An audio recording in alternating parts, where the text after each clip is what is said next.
et le ministère de la Justice de la République démocratique du Congo, représenté par la ministre d'État, ministre des Affaires étrangères, coopération internationale et francophonie, Madame Kaikwamba Wagner. Le troisième protocole d'entente concerne la coopération et du sport entre les deux pays représentés respectivement par la ministre de la Jeunesse et de l'Éveil patriotique, Grace Coutinho, qui était en face du ministre qatari des Affaires étrangères. Dans le domaine diplomatique, son Altesse Cheikh Tamim bin Hamad Thani et le président Félix-Antoine Tshisekedi Tshilombo ont assisté à la signature de l'accord d'exemption des visas pour les détenteurs des passeports diplomatiques et passeports spéciaux entre le Qatar et la RDC. Sur la liste des accords, il y a également un mémorandum d'entente entre le Fonds du Qatar pour le développement dans l'État du Qatar et le ministère des Affaires sociales, Action humanitaire et solidarité nationale de la République démocratique du Congo relatif au soutien apporté au projet de réponse d'urgence multisectoriel en République démocratique du Congo au Nord Kivu. Le sixième et le dernier ce jour historique entre la RDC et l'État du Qatar porte sur l'établissement de consultations politiques sur des questions d'intérêt mutuel entre le ministère des Affaires étrangères des deux pays. Ces accords signés en présence des deux chefs d'État est le fruit d'excellentes relations bilatérales qu'entretiennent les deux pays. Cette visite historique, qui est la première d'un émir qatarien en RDC, avait été conclue en marge du deuxième sommet mondial pour le développement social organisé à Doha du 4 au 6 novembre dernier, où le chef de l'État Félix-Antoine Tshisekedi Tshilombo s'était entretenu avec l'émir du Qatar sur de nombreux sujets d'intérêt commun et sur les différents processus de paix en cours. Pari gagné pour le président Félix Tshisekedi Tshilombo, pour qui la diplomatie fait partie du pilier de bonne gouvernance. Dans le domaine sécuritaire, le Qatar joue un rôle clé de médiation entre la RDC et l'AFC M23 dans le cadre du processus de Doha. Retenez également qu'il y a un mois, plusieurs lettres d'intention avaient été signées avec la société d'investissement qatarienne Al Mansour Holding, avec un capital évalué à près de 21 milliards de dollars américains à injecter dans divers secteurs.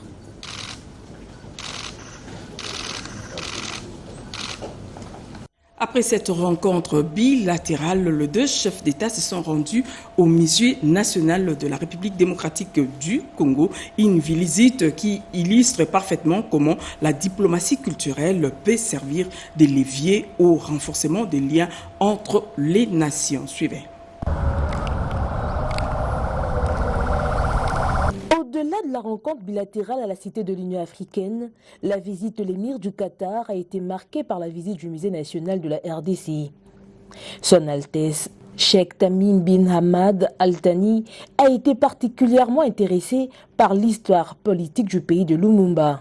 Accueilli par la ministre de la Culture, des Arts et du Patrimoine, le directeur général de l'Institut des musées nationaux du Congo et la directrice du musée national, le président de la République Félix-Antoine Tshisekedi Tshilombo et son hôte ont d'abord parcouru brièvement l'exposition dénommée Mobutu, une vie, un destin, qui retrace la vie et le parcours de l'ancien président du Zaïre.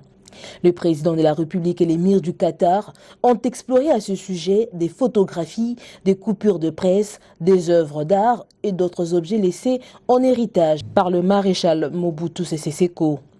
Les deux dirigeants ont ensuite fait le tour de la salle d'exposition temporaire des instruments de musique et de communication traditionnels du musée.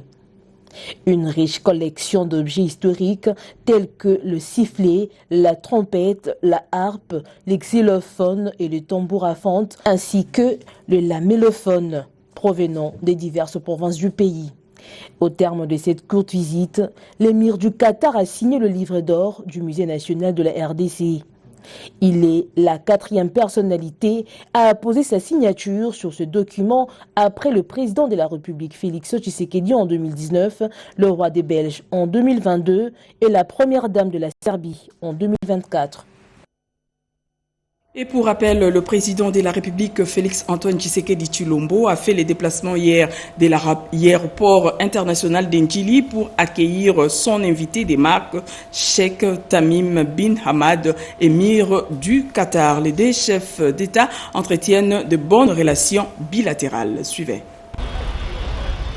Ndjili, Aéroport international.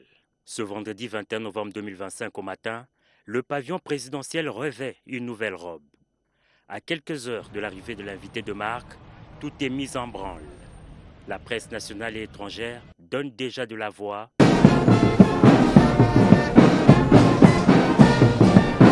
La fanfare de la garde républicaine est prête et le tapis rouge en train d'être déroulé.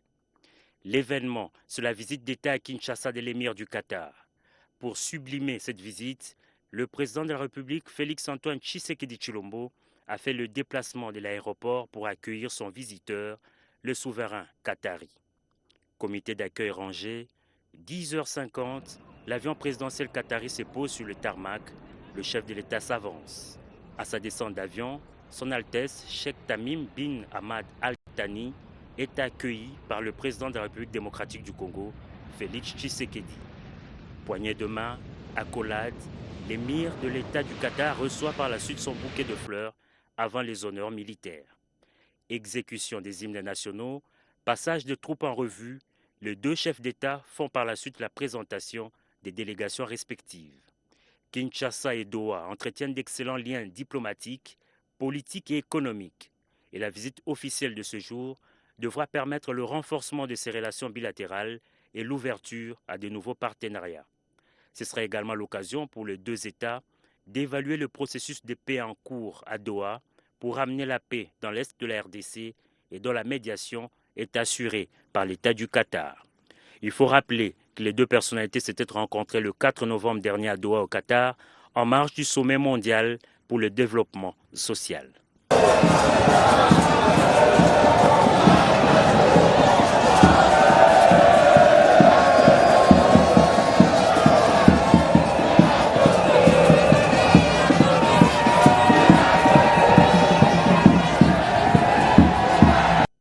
Ouverture hier de la 47e conférence de présidents de Parlement de l'Union parlementaire africaine au Centre culturel de Kinshasa. Le président du Sénat congolais, Jean-Michel Sama-Lukonde, qui a présidé ces assises, a insisté sur la transition énergétique et la souveraineté des pays africains. Janine Kalima.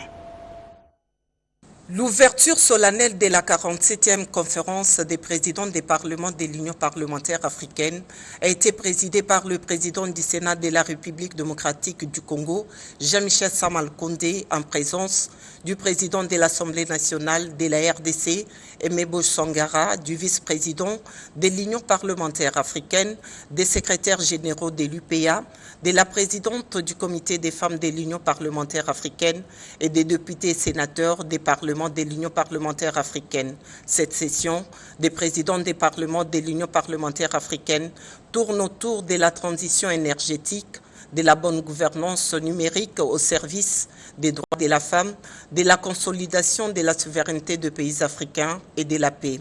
Dans ce moment d'ouverture, Jean-Michel Sama-Lukonde a transmis les salutations et les messages de paix du président de la République, Félix-Antoine Tshisekedi Tshilombo, à l'ensemble des délégations venues participer à cette conférence ainsi qu'à leurs pays respectifs. Il a appelé les parlementaires africains à mettre en œuvre de voies et moyens pour faire face aux défis du moment sur le plan continental. Évoquant particulièrement la RDC, le président du Sénat, Sama-Lukonde, a épinglé la situation sécuritaire dans l'est du pays. Il a lancé un appel à la solidarité des parlements africains par rapport à la situation dans l'est de la RDC afin de soutenir les différents processus en cours. À la solidarité des parlements d'Afrique ici réunis, en vue de soutenir les différents processus de paix, notamment celui de Washington entre la République démocratique du Congo et le Rwanda, et celui de Doha entre le gouvernement et l'AFCM 23. La résolution 2773 des Nations Unies sur la paix en République démocratique du Congo, et bien sûr le plaidoyer.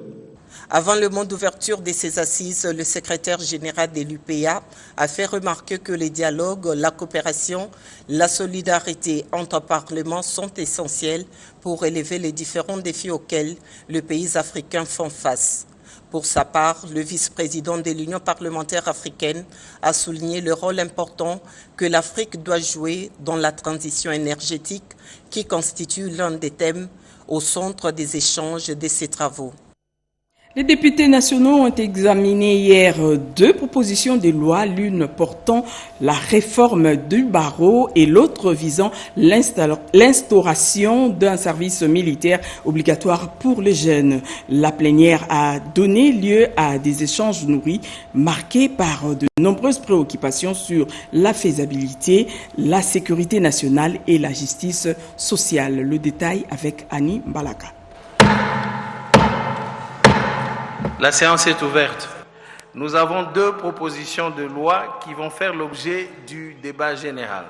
L'Assemblée nationale a tenu ce vendredi une plénière particulièrement dense consacrée à l'examen de 2 propositions de loi majeures. Il s'agit de la réforme de l'organisation du barreau et du système d'assistance judiciaire, l'instauration d'un service militaire obligatoire pour les jeunes âgés de 18 à 30 ans. La séance a été présidée par l'honorable Aimé Boji Songara, présentée par les députés Boris Mboukou et Gary Sakata. La première proposition de loi vise à moderniser l'exercice de la profession avocat en RDC. L'honorable Mboukou a dénoncé la précarité croissante qui touche une grande partie du corps des avocats, plaidant pour une meilleure prise en charge par l'État. Le texte propose notamment une rémunération mensuelle pour les avocats, une protection sociale pour les retraités, les avocats en situation de handicap et les ayants droit des avocats décédés. Un renforcement du contrôle comptable au sein des structures du barreau, une valorisation du rôle des bâtonniers et une refonte de l'assistance judiciaire dont l'efficacité est jugée insuffisante faute de financement adéquat. La seconde proposition de loi initiée par l'honorable Messare Claude recommande l'instauration d'un service militaire obligatoire par province. Selon son auteur, la RDC ne peut plus, malgré un fort potentiel démographique jeune, recourir régulièrement à des forces étrangères pour assurer la défense du territoire. Le service obligatoire est présenté à la fois comme un instrument de renforcement de la défense nationale et un outil de cohésion sociale face aux tensions alimentées par les tribalismes, les régionalismes et les discours de haine. Cependant, plusieurs réserves ont été émises. Le débat a également abordé la dégradation persistante de la situation sécuritaire dans l'est du pays. Les auteurs des propositions de loi ont salué la qualité des contributions, rappelant que toute œuvre législative est perfectible. Au terme des échanges, les 2 propositions de loi ont été déclarées recevables et transmises aux commissions permanentes pour examen approfondi. Les étudiants des universités et instituts supérieurs de Kinshasa ont été sensibilisés sur le fonctionnement de l'action publique en République démocratique du Congo. Une conférence animée par les procureurs généraux près le tribunal de paix de Kinshasa-Lemba. Suivez. C'est autour du thème « Comment se déroule l'action publique en RDC ?» que le procureur de la République près le tribunal de paix de Kinshasa-Lemba a échangé avec les étudiants. Une conférence pédagogique qui a permis aux participants de comprendre les différentes étapes de la mise en mouvement de l'action publique depuis la constatation d'une infraction jusqu'à la poursuite judiciaire. Quand est-ce que l'action publique commence? On vous dira l'action publique commence dès la commission de l'infraction. Ce n'est pas le cas au regard des dispositions légales. L'article 77 du Code COSEJ, l'article 53 du Code de procédure pénale et l'article 1er du Code de procédure pénale français. Et cet argument-là de dire que l'action publique commence à partir de la commission de l'infraction est basé sur quel fondement ou sur quelle base juridique? Le procureur de la République a expliqué les responsabilités du ministère public, le rôle des officiers de police judiciaire ainsi que le droit connu aux justiciables au cours de la procédure. Les étudiants, très attentifs, ont salué cette initiative qui éclaire davantage sur le fonctionnement de la justice pénale en République démocratique du Congo. Plusieurs questions ont été posées pour mieux cerner les enjeux et limiter les actions publiques. Nous avons éveillé la conscience de tous les participants. L'action publique ne commence que devant les juges répressifs. Lorsque le parquet est saisi, il ne s'agit pas de l'action publique, mais plutôt d'un droit de poursuite qui naît parce que ces droits de poursuite peuvent aboutir ou ne pas aboutir. Moi, j'ai abordé effectivement sur le déroulement de l'action publique au Canada. J'ai essayé de parler du début de l'action publique qui commence par la dénonciation sous serment du procureur de la couronne auprès du juge de paix. Une activité qui s'inscrit dans la volonté de rapprocher la justice de la population à travers la vulgarisation des mentions fondamentales du droit. À la COP30 au Brésil, la République démocratique du Congo a mis en lumière ses initiatives majeures de lutte contre le réchauffement climatique. La réduction des émissions liées à la déforestation et la gestion durable des ressources forestières figurent parmi les stratégies, nous dit Chimène Dondo.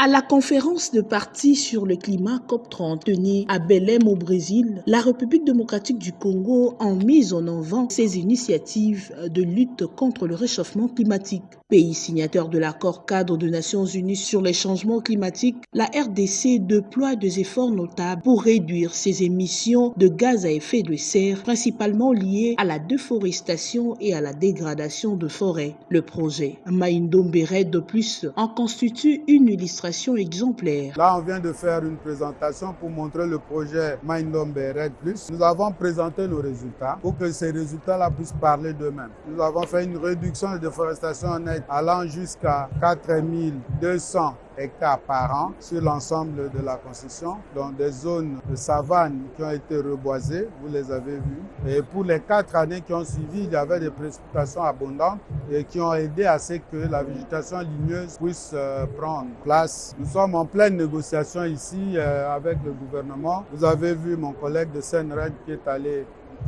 justement négocier avec des acheteurs potentiels de crédits. Ça voudrait dire qu'au lieu que nous puissions peut-être demain commencer à chercher des acheteurs, nous allons directement vendre avec le gouvernement.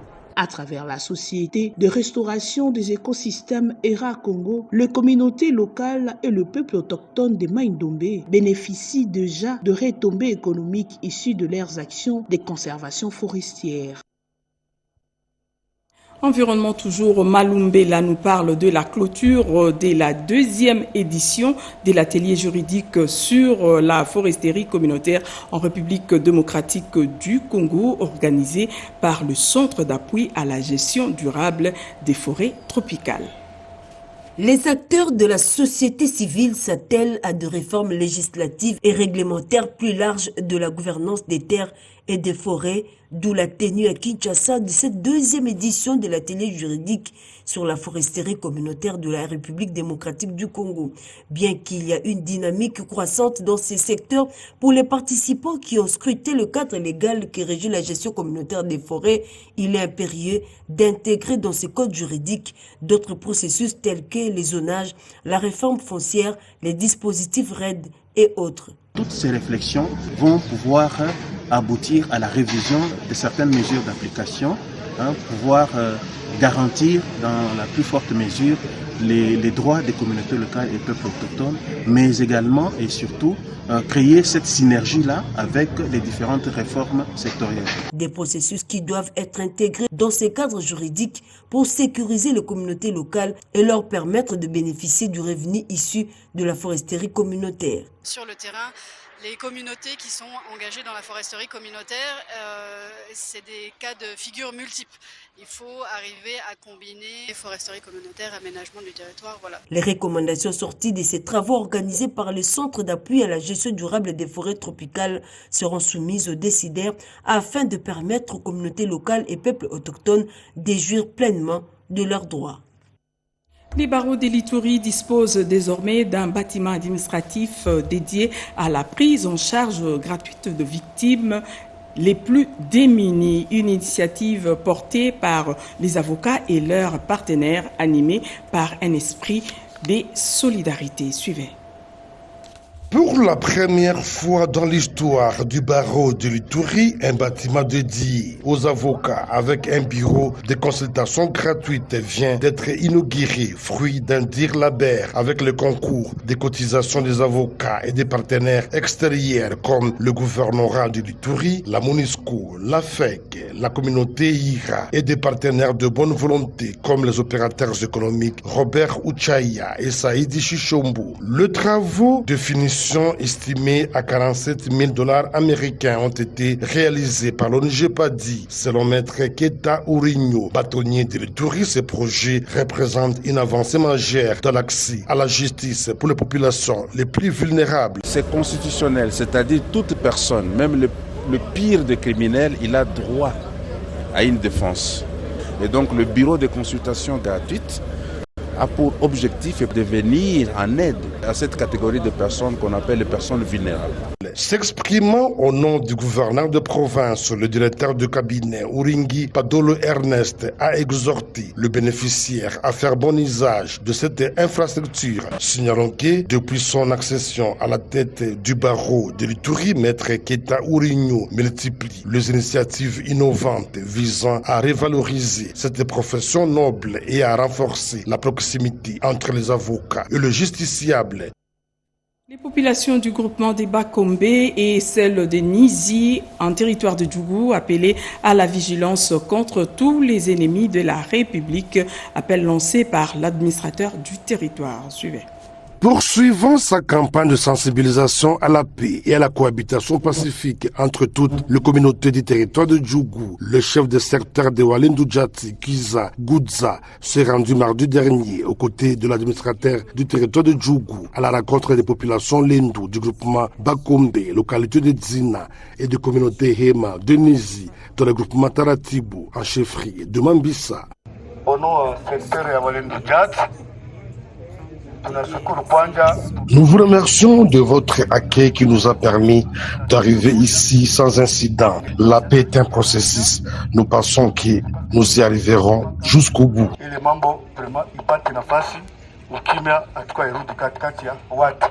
De son côté, l'administrateur policier de Djougou, le commissaire supérieur principal, Rifin Mapela, a appelé chacun à cultiver la paix et à faire preuve de vigilance face aux ennemis de la République. Alors, la situation est arrivée, nous ne pouvons pas reculer, nous devons chercher les mécanismes pour la paix entre les deux. Tout ce qui s'est passé, nous déplorons ça et nous vous demandons la population de voir à l'avant pour que la paix et la cohabitation soient effectives. Notons que notre rencontre est prévue proche dans le but de renforcer les liens de fraternité et de convivialité. Toujours caractérise par le passé la présence de forces de sécurité. L'équipe de la coordination provinciale de DRCS.